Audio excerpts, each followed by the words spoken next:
came to Birmingham in March 1969 in a place called Shenstone Road to live with my parents.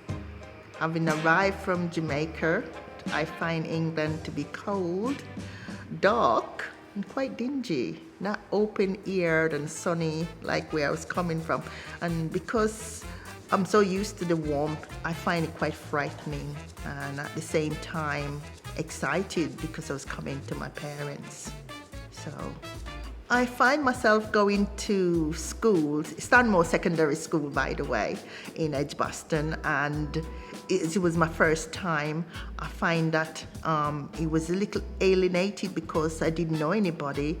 I stand outside for nearly an hour, not realizing that school had begun. It was quite funny when somebody came out and said, "Oh, why are you doing out here? You need to go inside." Then they find out that my brother had brought me to school and forgotten about me because he's so used to going by himself. So he just left me out there. Yes, so Shenstone Road is where I lived.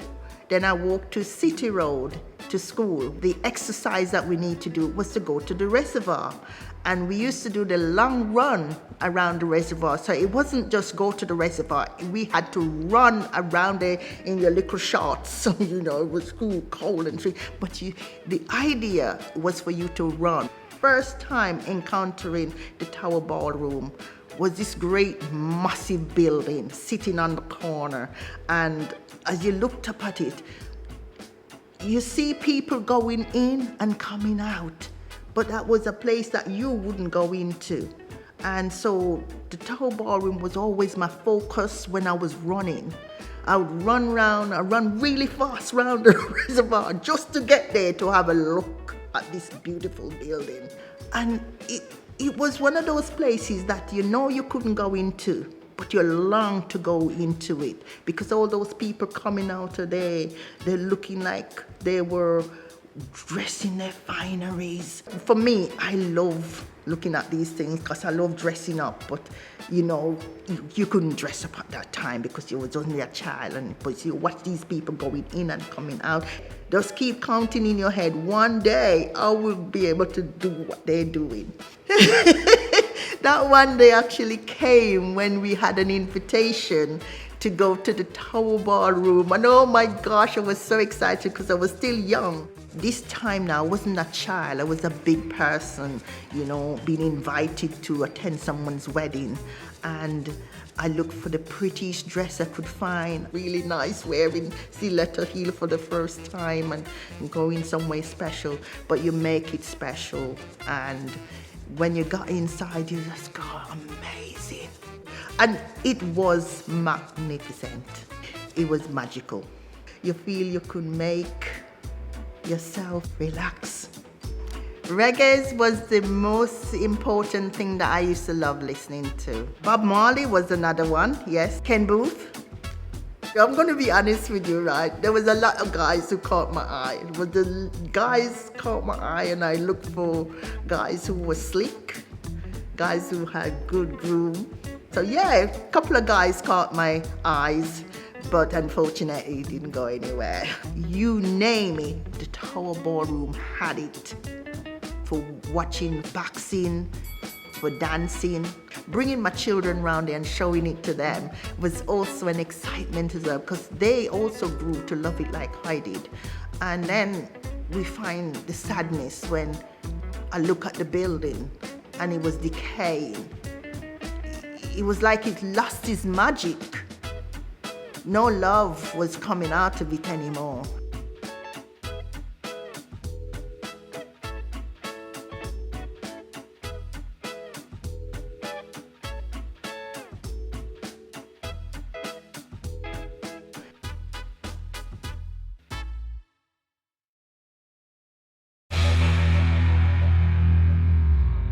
Well, I'm Shropshire, but came to live in Birmingham in 1981 as an 18-year-old.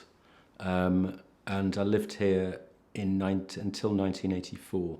It was a great time of my life, but then I moved away and started doing different things. But we did as much as we possibly could in the short time that we had.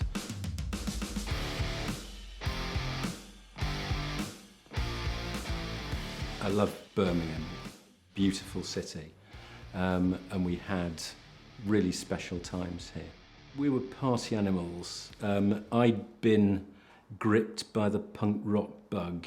At that time, I had long hair that I crimped and put hairspray in. It was occasionally pink or purple or green. I had 2 earrings. I found a picture of it recently, and it looks proper horrible. And one of my close friends, very much the same as me, another one who's an accountant now, was very much into rock music and things like that. On a Friday evening or any other evening, we'd come back from college, we'd get ready round about 9 o'clock at night, and then stay out as long as we possibly could. We first really started becoming aware of the Tower Ballroom when we went to live on Eldon Road, which was almost round the corner. It's about 300 yards away. My room was right by the road. We realised that there was a brilliant, really nice venue just up the road from us. And they also happened in that year to be having lots of gigs by bands that we all loved. I think the first one we went to was the New Order one in 1983, which was a very special night. They opened the set with Love Will Tear Us Apart Again, which it's difficult remembering all the things I've been to over the years, but that's a moment that I do remember. And all sorts of other strange things happened that night as well. I was a bit over-curious, and I'd probably had 1 or 2 too many drinks. And I went into a door that I wasn't meant to walk into. There was nobody guarding it, and I found myself in a room with people with all sorts of badges and lanyards on, and I realised straight away that it seemed to be the band's dressing room or one of their pre-stage areas anyway. And I thought, well, I'm going to stay in here for a while, and I helped myself to lager, but then one of the band noticed me and threw me out of the room in no uncertain terms. Peter Hook, and no one's ever believed me about that ever since. I told my friends about it happening. They said, "Nah, that's just rubbish," but it did actually happen. My friend Jim remembers there being plastic palm trees there and dancing underneath the plastic palm tree at a concert by the Damned. We saw Hanoi Rocks there, all round about the same time, and it was just 200 or 300 yards from our house. It was a marvellous time. It was just a lovely place to go to. For us, it was fantastic to have a venue that would have bands on that I just absolutely loved. And that obviously also did loads of other things as well. It was probably actually the best gigging experience ever. Right round the corner, bands that we were going out and buying their records every week, coming to play there. It was so good. The dance floor would be wild, but good-natured as well. That's one of the great things I remember about the Tower Ballroom. Because at those sorts of gigs in those days, there would be fighting or violence, and you get nasty people turning up like the National Front, and occasionally skinheads just coming to cause trouble. But not so much. I don't remember that from the Tower Ballroom. I just remember it being friendly, a good place to go to, and the atmosphere was brilliant.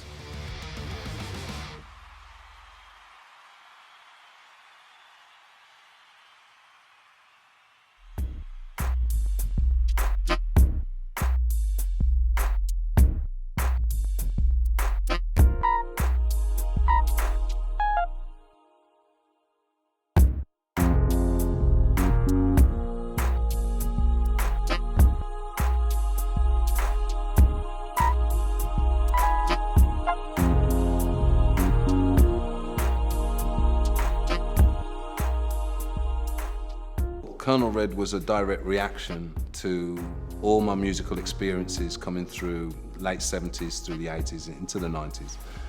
He was like my montage of making sure I didn't make any more mistakes. So be true to yourself, because those were the lessons that I needed to learn. You don't have to make me glad. So my father would play reggae music and rocksteady music and ska music, and even more before that, blue beat, what they would call blue beat. And that was our early listening, and that was our early inspiration.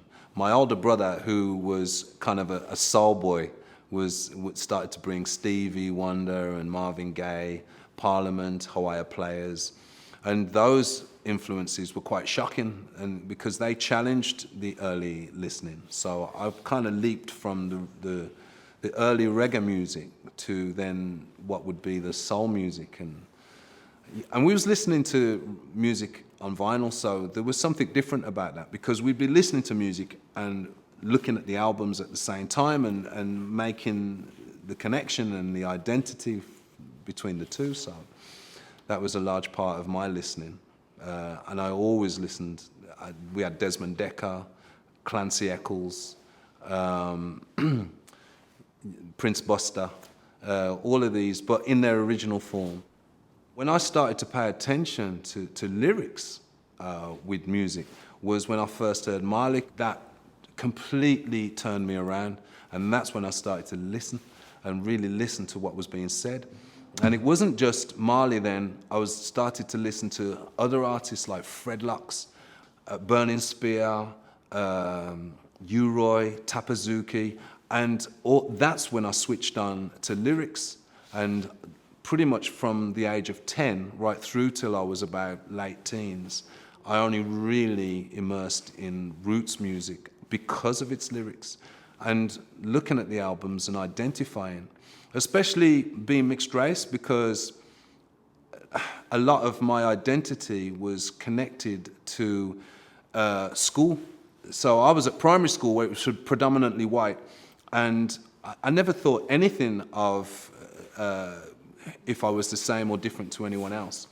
But when I went to secondary school, listening to the music and seeing different types of friends, and started to, there was an identity check. You know, music was checking you for how you could relate to these lyrics, because you're listening to these lyrics and you're listening to this struggle, and you're thinking, what is this struggle? And then I couldn't relate to that struggle because I wasn't going through the same experiences.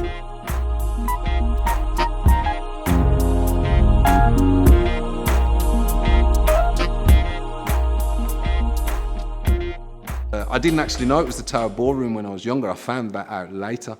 But my father being a romantic, and he had his eye on my mum for a lot longer before he'd actually met her. And what he'd done is booked a seat at the table and put a Coca-Cola on the table for my mum. And it was the man at the door that had said to my mum, "You don't have to pay in this week," and showed her to a table. And my dad was somewhere in the background, just watching her, you know, kind of thing. So he was quite a romantic, and that was at the Tower Ballroom. They told me bits. You see, what they would do is they would just say at the dance, but he was talking about the Tower Ballroom. And she used to take her friend, and they used to cross over because they used to see all of these like dashing black men come from the West Indies, you know what I mean, in all of their finds, and they could dance, and so they was really drawn to this lifestyle. It's a romantic setting, you know, it creates a nice atmosphere. My mum left her community and went into the black community and really said goodbye to the white community, because I think, you know, she couldn't take my dad back into her community. But the black community very much embraced my mother, you know, and she just fell in love with the whole culture. That was it. My mum wasn't looking back. I started to share that story with other people, and they would tell me the same, that, oh yeah, that's where my parents used to go, you know. Where doves fly in open sky, I watch There wasn't too many venues where West Indians could go and hold their own dance and entertainment. That's kind of why she made, and my dad, to be fair, made such an important point about the Tower Ballroom being central to their beginning, and the beginning of many other relationships too, you know.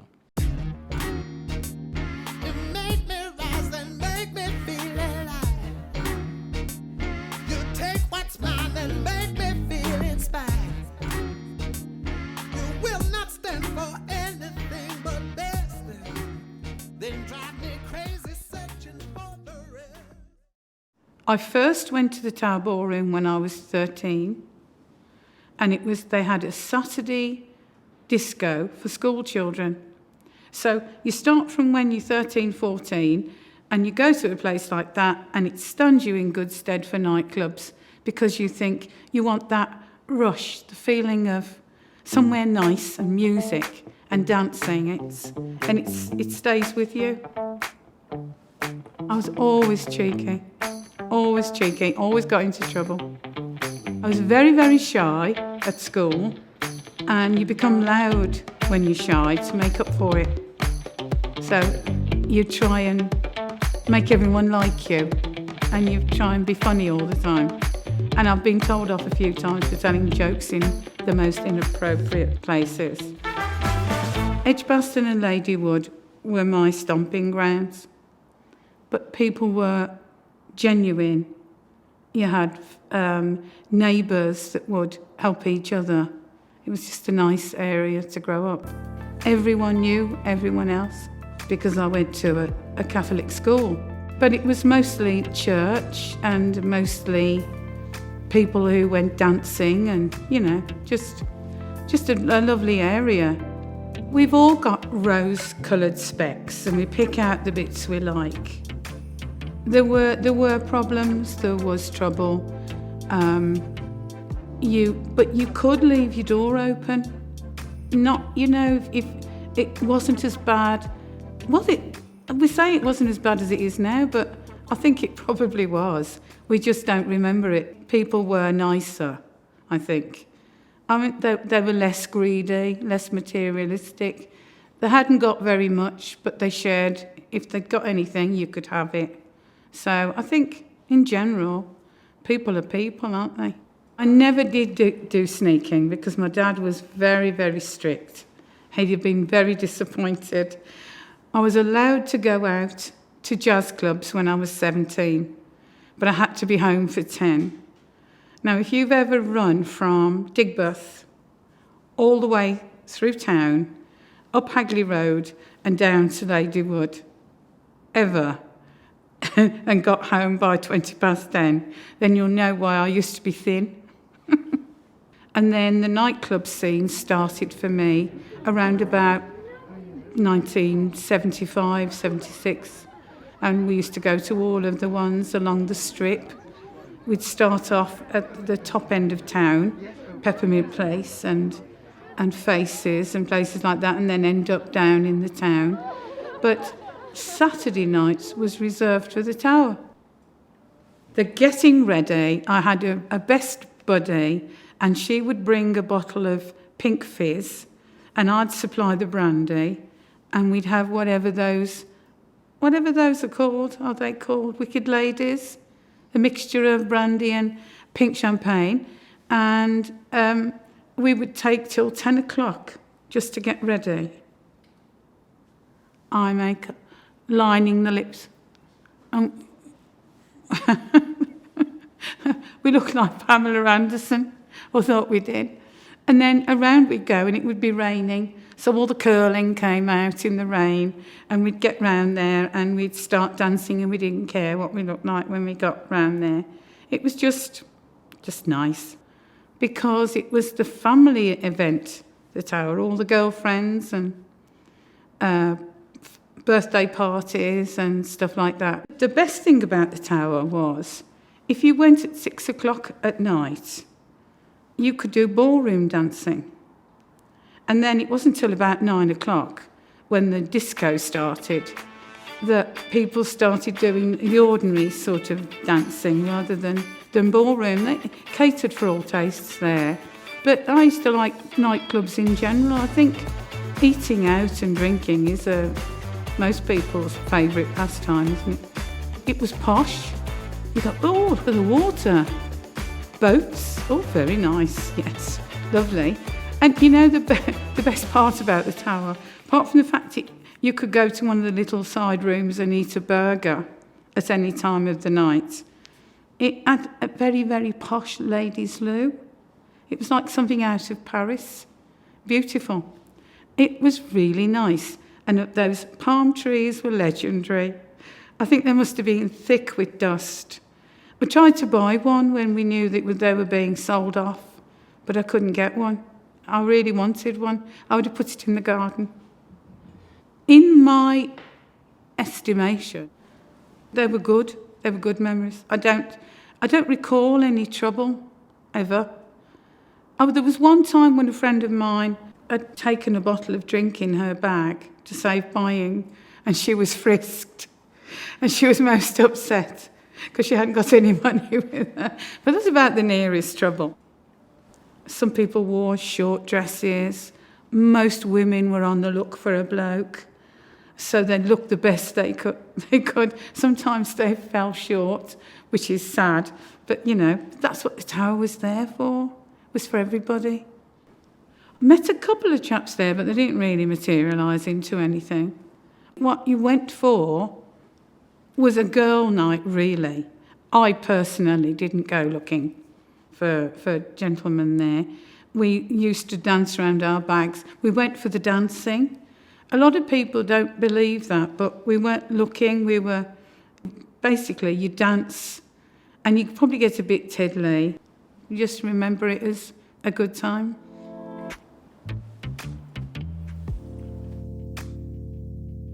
It felt like home to me because after every Sunday lunch we would walk around the reservoir. Anyway, that was our constitutional, and it felt like it belonged to me. I think most of Edgbaston, Ladywood and the Tower belong to all the people there. People are isolated now.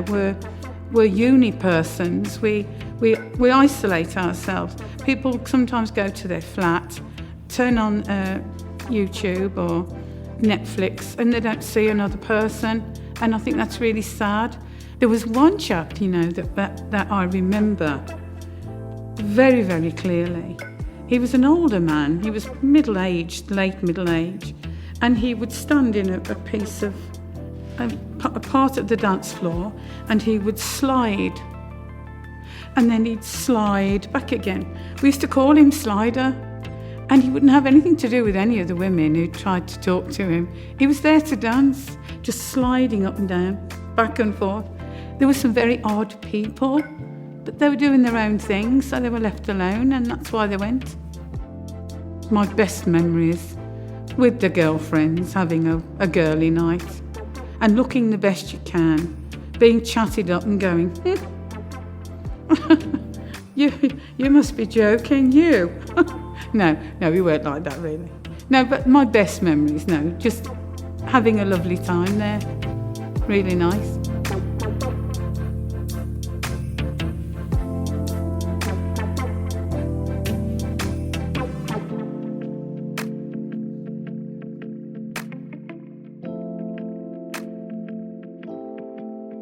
I've got very positive memories of home, family, and effectively, like most people, all the things that have been before and gone. So it's special, in a word, and important. Birmingham for me has always been about difference and change. So I went to Bristol and then came back, and in my first summer holiday I realised what multiculturalism was, and it was home. I was the only kid with a chip shop. I was the shop where people ate on a Friday. My family were the centre of attention. The first time I went to the Tower Ballroom was at a Greek wedding, a very spectacular, expanded, big fat Greek wedding. And it was a special event. So in effect, these were get-togethers, parties. The Tower represented for me joy. sharing, fun, escape. The Tower Ballroom was somewhere my gran went dancing and met my granddad, my English family, in the 1950s, and I associated that with a programme called Come Dancing. It kind of became Strictly, more latterly, but my gran used to make me watch this because she had memories of the Tower Ballroom. My dad and my mum had talked fondly about the Edgbaston Reservoir, and the Tower Ballroom meant something different for them because it was about celebrations, events, festivities, marriages, parties, and so on. So they weren't synonymous. There was no synchronicity between the two. They were separate things. So I think I was looking for two separate things. I was looking for the reservoir, which was an open vista. I associated that with some kind of escape and a day out. Our regime as kids was to look for adventure. And after we'd been on a cycle ride from Handsworth Sower Road to the Aston Villa grounds, there were more exciting ventures to be had, and that meant going past Winson Green and finding the mythical Edgbaston Reservoir, which meant you had to cross the Dudley Road, which was a big deal. It was a big change. The Dudley Road was like a dividing line, out of your little metropolis and into another one. But we never quite made it.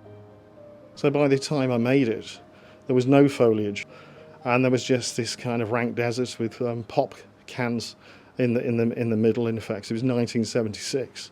But very shortly after that, thinking about 1978, 79, 80, with the advent of disco, there were lots of events that took place that my mum and dad went to. And I knew there was this kind of glittering, shiny, neon place that existed. So I remember it at different times, in different ways, but it was always somewhere exciting and magical to go to. It was a form of escape. It was a place to be, but I didn't know what that being was because I knew that this the reservoir or the Tower Ballroom made people feel something, and that was really getting together and socialising and having fun. I did, like most people, looking for social interaction in my formative teen years, but I had very little success, as you can imagine.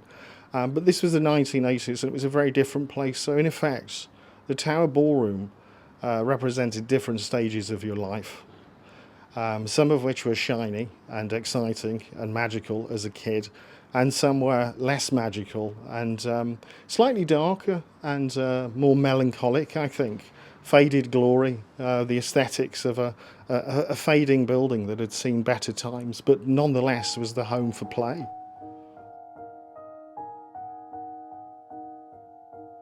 My grandfather described it to me as the world's biggest social club.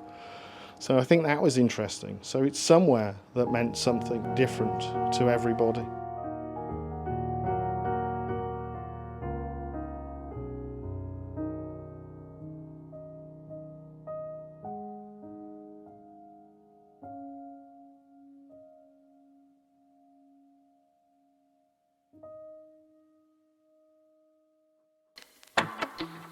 I've always been involved from Jamaica, and then I came to England, then I moved to Birmingham, and decided to start promoting, and that's how I ended up promoting Bob Marley and the Wailers, because I knew Bob when he was very young, so that's how I did it.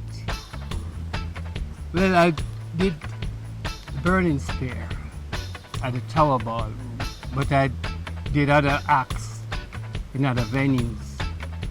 So, but I enjoy the Tower because of the scenery, the water. I like going to the Tower because it's a good walk around the reservoir for a start. I remember seeing the Drifters there, and I think it was 3 Degrees.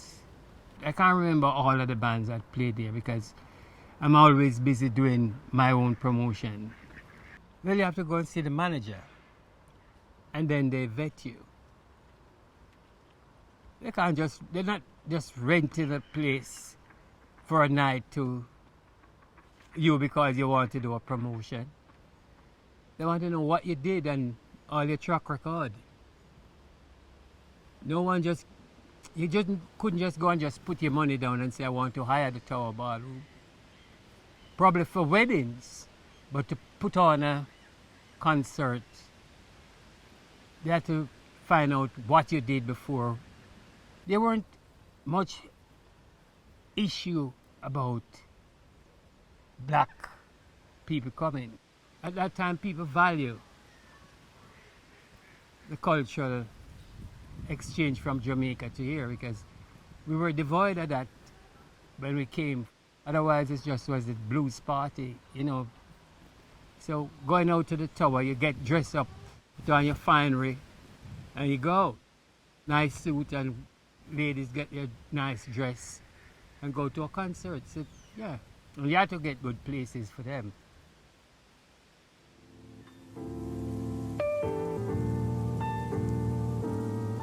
The 80s was really a time of change. Everything was changing and changing fast. There's a new generation, young black and white kids who wanted something different. And the tower probably didn't step up. Most of the older venues who used to do ballroom dancing didn't move with the time. I really miss the ambience, the fact that I could walk around the reservoir, see people fishing, sailboat, and even the ducks in the reservoir before you go to a concert. It was set in one of those beautiful spots. You know, they had that right. I took my wife there just so we could have a little romantic evening. If you were into girls, that would be a nice place to take them because it's a lovely walk. You can sit on the bank, look on the tower or look on the reservoir, watch the boats go on. You know, it's a lovely place for lovers. So that's a little secret.